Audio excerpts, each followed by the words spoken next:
কলকাতা শহরে প্রকাশ্যে মুরগির মাংস বিক্রি করার দিন শেষ হতে চলেছে। শীঘ্রই কলকাতা পৌরসভা এ বিষয়ে পদক্ষেপ করতে চলেছে বলেই সূত্রের খবর। কলকাতার পরিবেশ রক্ষার কথা মাথায় রেখে এমন সিদ্ধান্ত নেওয়া হতে পারে বলে জানিয়েছেন কলকাতা পৌরসভার এক আধিকারিক। শুক্রবার পৌরসভার মাসিক অধিবেশনে এই বিষয়টি উত্থাপন করেছিলেন বিজেপির প্রবীণ কাউন্সিলর মীনা দেবী পুরোহিত। কলকাতার ডেপুটি মেয়র তথা মেয়র পরিষদ অতীন ঘোষের উদ্দেশ্যে এই বিষয়ে পদক্ষেপ করার আবেদন জানান তিনি। বিজেপি কাউন্সিলরের ওয়ার্ডে মুরগির মাংসের দোকানগুলির ক্ষেত্রে দ্রুত ব্যবস্থার আশ্বাস দিয়েছেন ডেপুটি মেয়র।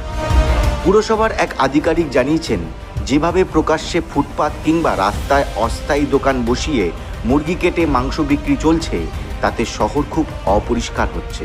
পাশাপাশি ছড়িয়ে ছিটিয়ে রক্ত পড়া এবং মাংস কাটার যে চিহ্ন উঠে আসছে, তা সামাজিক এবং মানসিকভাবে সুস্থ শহরের পরিচয় দেয় না।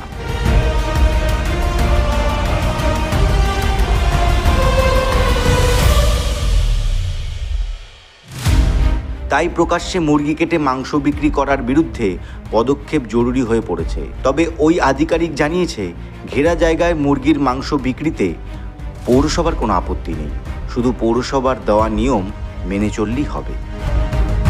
ব্যুরো রিপোর্ট, এই খবর।